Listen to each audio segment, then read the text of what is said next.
welcome back or to my channel. Today I really wanted to talk about divination tools and tools to help you enhance your intuition, see how you get messages, things like that. So today's divination tools, and I'm really excited. So I've kind of started this psychic series where I talk about psychic things, ways to enhance your intuition, kind of personal stories about working as a psychic medium, tarot reader, reiki, all of that, and just in general the growing pains around figuring out you have these abilities and then opening up to them and accepting them and not running from them. So I am so glad you found your way here, however you did, and let's get started. Okay, we're going to start with the first one. I use this often in my practice. This was honestly the first divination tool I was gifted, and a psychic told me that I was psychic and I needed to open up to these gifts. This was a few years ago, and she handed me a pendulum, good old pendulum, and she said, put it in your hands and ask a yes/no question. You can ask your grandmother, you can ask whoever you want, ask a yes/no question. And I was so nervous. I wanted nothing to do with this, honestly. I remember she put it in my hand and it just started like spinning really incredibly reactive to all of my questions, and I was so spooked and so like, I didn't ask for this, but it really does. This was one of the first tools that I started using, and it really genuinely helps communicate with whatever guide you want to, just spirit in general, or even just your higher self or your intuition. I love it. It's really, really easy to use. Okay, so also I want to say people put so much pressure on pendulums and what they can use for one. If you don't have one, I had a friend who used the thing that you pull on, what do you call it? It's like a fan thing to turn it on. She took that off and used that. It's just anything that is like bottom heavy so that it'll spin. So this is actually a necklace, a Lemurian seed quartz, that it's my favorite. I've had it forever. And when I'm like out, if I'm wearing this one, I'll divinate with this if I need. So again, no pressure. It could literally be anything as long as it's like bottom loaded and has the ability to swing. So these are really, really good for yes/no questions. So pretty much you're going to hold it however feels comfortable to you. You're going to talk to whatever guide, whoever you want to talk to. And then you're going to ask yes/no questions not in the form of a question. You're going to say it as a statement. So, my name is Cairo. Okay. Oh, I'm sorry. First, you're going to say, can you show me yes? So yes would be moving in a circle. Can you show me no? Amazing. Thank you so much, Spirit. My name is Cairo. It's really hard to keep your hands steady. Thank you so much. My name is Joanna. No. Okay. Thank you so much. So pretty much that's how it goes. You can kind of ask anything yes or no, but form it as a statement. I've seen these really cool things and I want to get one where it holds it for you and you can ask in that way. And I think that that's really cool. It's really hard to keep your hands steady. I mean, even if you're definitely not moving it, it's still like really hard to keep it steady, especially if you're anticipating an answer, which we're human and it's really hard to do or not do. And especially if you're really anxious and you're shaking. Either way, in the beginning, I feel like when you're trying to like get used to the spiritual aspect of the world and trusting things and trusting your own abilities, you'll look for anything to like degrade the messages or like, you know, diminish things like that. And like our 3D brain will want to, you know what I mean? So it'd be really, really cool. I'm actually thinking about finding something to do that with just because, but yeah. So that is the pendulum. This is the first thing I ever used and still one of my favorites. Sometimes I'll use it if I want to show a client a yes or no, if I want them to ask the questions and they're scared and don't know how it works. You can also use it. So if I have Reiki clients, normally I can feel and see what chakra is out of block and I can kind of feel it, or their guides will tell me. But sometimes if you want to go down the body to each chakra and see what's blocked or what's not, if there's absolutely no energy, if it's just stagnant and there's a block, it'll stop moving. Or you can say, show me what's blocked, and you could do a yes or no thing. There's like, you kind of create your own relationship with them and there's no wrong way to do it. And that's something that I really love about these tools. Okay, next is a really, really traditional one. This is one that you all definitely know, probably from life, definitely if you've been on my channel before. We are talking tarot cards. So I have been a tarot reader longer than, well, I was using my psychic abilities before I realized that I was doing that. I didn't really know what was happening, but tarot is a really beautiful way to start seeing how you get messages from spirit, because you can pull the same 4 cards for 20 people and it'll mean something completely different. And it helps you put a visual to the messages that you're getting, which I think is really cool. So tarot cards are beautiful and they are magical, but especially if you read them intuitively, which is what I do, it helps you like put a visual to the messages that you're getting. And for the longest time, I wouldn't psychically channel. I would just use tarot cards, and these messages would come up and these things that, you know, the card would have nothing to do with it. And I would ask my client, like, could this be this, or could this have something to do with this?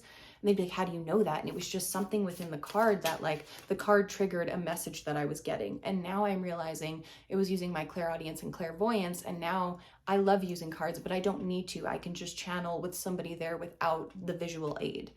That being said, I love tarot, and I think it's really good for the client to be able to see and really connect with the message. So I really like using tarot, but it really helps you, and I've heard this from other people, it really helps you connect with how you're receiving messages and the clairs that you have, which I have a video on clairs if you are interested and you don't know what I'm talking about. It's, I think, maybe the last video I did before this one, maybe. So yeah, so that is tarot cards, another personal favorite. There's also something said that you can't buy your first tarot cards for yourself and that's bad luck. That is so not a thing. However the tarot cards make it to you, it is not bad luck. If you feel called to get tarot decks but you're waiting for somebody to get them for you, get them yourself. It'll be fine. Nothing's gonna happen, nothing negative. I promise you. I know so many other psychics that are like, that's not really a thing, and it holds people back so much from starting this journey with themselves. And even if you just want to use tarot cards for yourself, you don't have to work in that industry or that career to use tarot cards. I believe really tarot cards help us have a deeper conversation with ourselves, with our souls, with our subconscious, and I think it's a really, really good thing for people to do in general. So if you feel called to it, definitely, absolutely get those cards. Okay, another one. This one is one of my favorites. This is one of the newer ones I've started using. When somebody comes to me and they recently lost somebody that they want to connect with and we want to talk to them, I always bring these out, and this is just strictly for the client so that they can see. I find that they really enjoy like seeing an aspect of like their loved one talking to them, and it's really, really interesting because I've been in sessions before where I'll be asking, it'll be a group, and I will be asking, they're dowsing rods, by the way, we'll get into it. And I'll be asking questions and things, and whoever they're talking about or want to address, it'll turn to, like it's turning to me right now. So these don't have to be spiritual tools. I've heard they've been used in history to find water or something, but you know me, I'm using them for spiritual reasons. So this is another yes or no, almost like the pendulum, but a little bit different. And I really, really like these because you can also ask, if you're speaking with a loved one, where they are in the room, and the dowsing rods will move to where they are, which is really, really cool because I can see them, but some people don't see spirits like that. They'll feel them, and seeing where they are helps them connect with them a little bit more. So these have little cylinder things that these go in. So you can't move them. They move on their own. You hold these. And it's just like the pendulum. You start with, can you show me yes? Thank you. Can you show me no? Thank you so much. Now you can proceed to ask yes or no questions. It could be just like the pendulum. You can ask, if you're in a group, who would you like to speak to? And it'll move. Or you can ask, I always do this with my loved ones. For right now, I'm going to call my grandmother. Grandma, can you show me where you are in the room?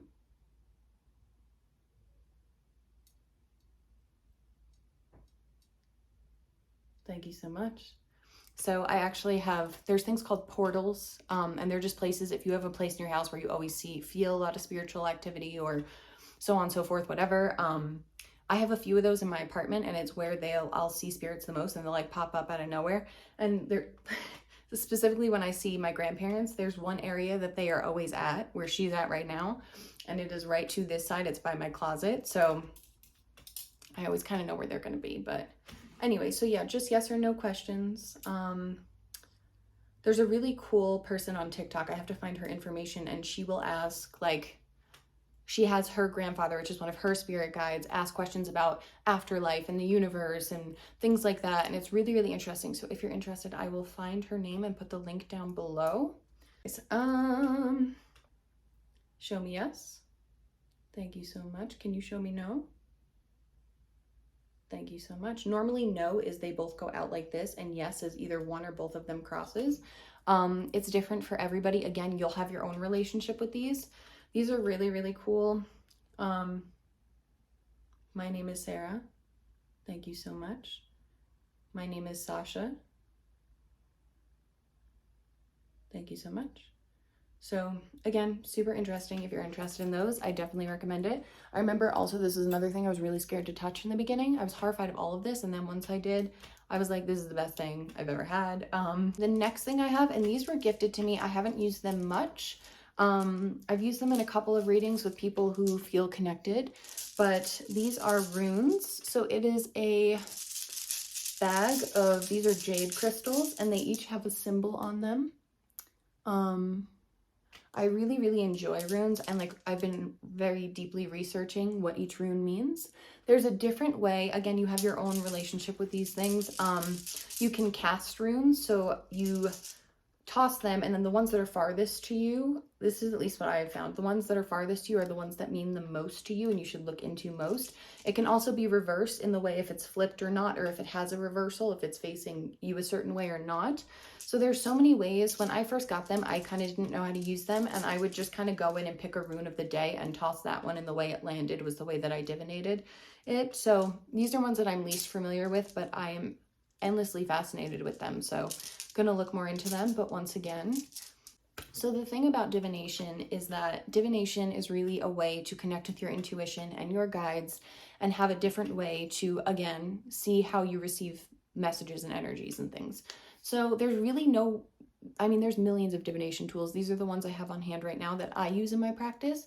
But you can divinate with anything. There is divination with what you see in the clouds. There is divination in candle flames. You can ask questions, show me yes, show me no. I mean, you can divinate in whatever it is that you feel. I've seen people divinate with like pins and things. I've seen somebody on TikTok, which is really cool, divinate with, what is it? The hit clips. You remember that from like the 90s where it would have a little player and it would have like Britney Spears, Hit Me Baby One More Time, and it's a little clip and then you put it in the thing and it plays like 30 seconds of a song.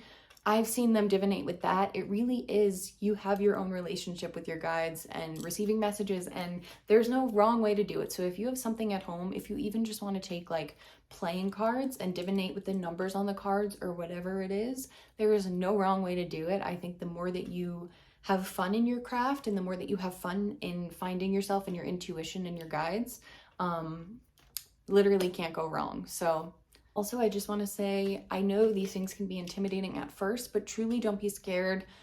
You cannot invite anything evil in with these, especially if you say your affirmations of I only allow love and light and high vibrational beings to be around me to even attempt to communicate with my energy. But either way, you are protected. Call in your guides, your ancestors, your angels, whoever it is to you. And don't worry, you're going to be absolutely fine. It is always really important to research these things.